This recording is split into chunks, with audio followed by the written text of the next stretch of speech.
Namo Amitabha Buddha. Hello everyone.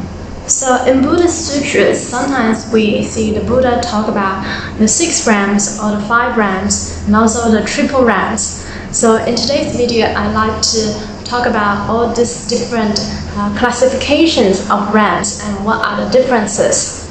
So most of us, we know about the 6 realms of reincarnation. Like we talked about before, the heaven realm, the human realm, the Ashura realm, known as the 3 good realms, and also the animal realm, the hungry ghost realm, and the hell realm, known as the 3 evil realms.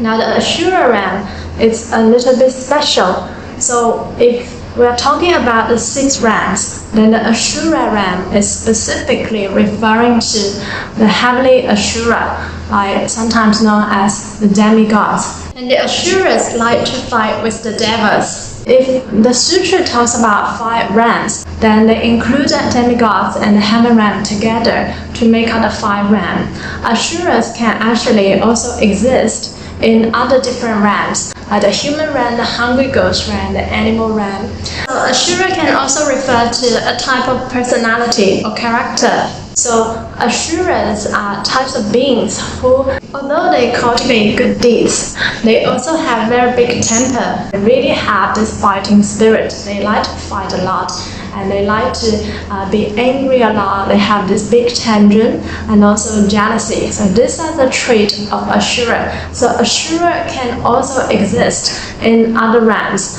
like the Buddha said in the Shurangama Sutra. But if it's about the 6 realms, then the Ashura specifically refers to the heavenly Ashura, the demigods. And also sometimes the realm of Ashura may also be classified as an evil realm, as Asuras are mixed with unwholesome conduct and wholesome conduct. So depending on the proportion of their wholesome conduct and unwholesome conduct, they may be classified as a good realm or an evil realm.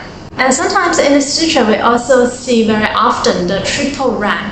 So the triple realm refers to the characteristics of the mental states, whereas the 6 realms and the 5 realms refers to different types of beings, different types of existence.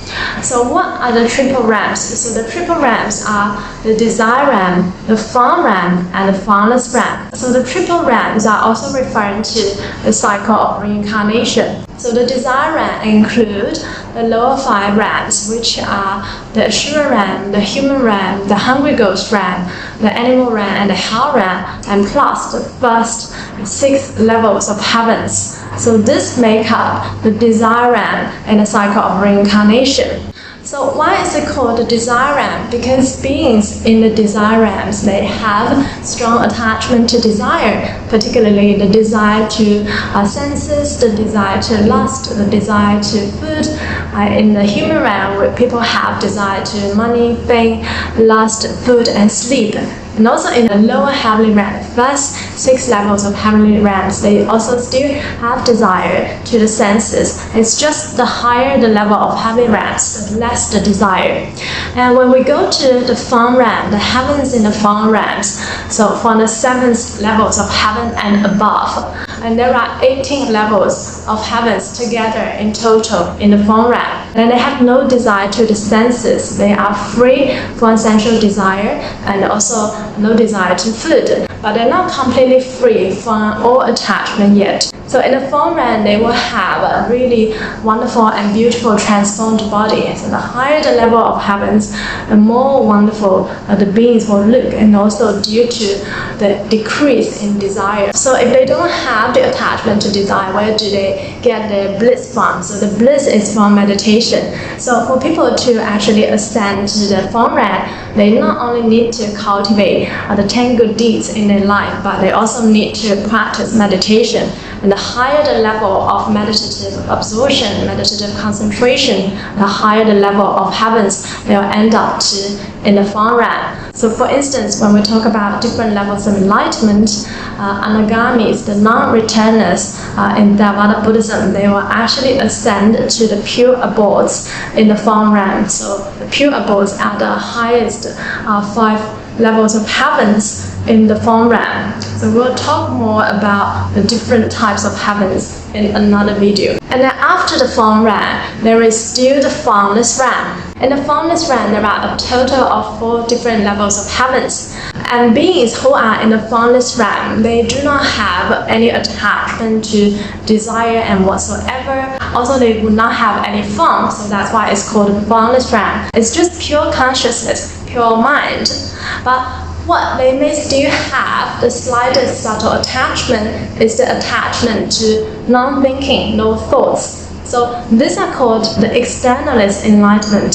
Externalist means non-Buddhist people who do not practice the Buddha Dharma, but they may practice other kinds of methods, maybe yoga or different types of practices. Then they may ascend to the formless realm if they have attained to the state of no thought.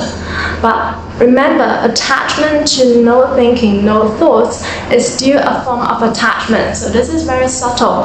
And 2 of Buddha's previous teachers before the Buddha realized enlightenment, they actually ascended to the formless realm because they thought enlightenment means nothingness. But Buddha thought this was not complete yet. He had not actually transcended the cycle of reincarnation. So when we talk about enlightenment in Buddhism, it's not no thoughts. If one is attached to non-thoughts, non-doing, this is still a form of attachment. So in Buddha Dharma, one is not attached to either thinking or non-thinking, either having or not having. So that's why it's called the middle path, the middle way. But even the middle way itself, one is not attached. It is also emptiness in nature. So all is emptiness in nature. So emptiness is not nothingness. Remember, form is emptiness. Emptiness is the form. What emptiness means is that there is no permanent fixed nature attached to anything. Therefore, we should not be attached to it. We should perceive things as they are, and with no attachment and separation. So that is actually the final enlightenment the Buddha was talking about. So for anyone who wants to completely transcend the cycle of reincarnation, one must be free from all forms of attachment. So one can attain the level of arhat to be free from the cycle of reincarnation. If you have even the slightest attachment, however subtle it may be, you cannot actually exit the cycle of reincarnation. So we know how difficult it is actually to transcend the cycle of reincarnation through one's self-effort. And attaining rebirth to the Pure Land is completely outside of the cycle of reincarnation. So the Pure Land is not another heaven. This I feel like I have to stress it a lot of times because people just think the Pure Land is like another heaven. It is not. The Pure Land is the Buddha's land. It's manifested through the perfectly enlightened mind of the Buddha and through the Buddha's vows and cultivations for countless eons. And when we attain rebirth in Amitabha Buddha's Pure Land, through relying on Amitabha Buddha's power and vows, we are actually free from the cycle of reincarnation. So it's really different from people who ascend to the heaven through their self-effort. And also to ascend to the heaven is not the end. There is a lifespan in each of the heaven realm. Although one lives for an incredibly long lifespan, but in the end, one still has to fall. That's not the end. One has not realized infinite light and life, unlike people in the Pure Land. So one still have to fall back down after one ascended to the heaven.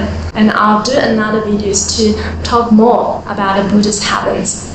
So the Buddhist sutras really have the most detailed descriptions on heavens and hells and all different types of beings and existence. For people who may like to know more, you can go and read more on the sutras.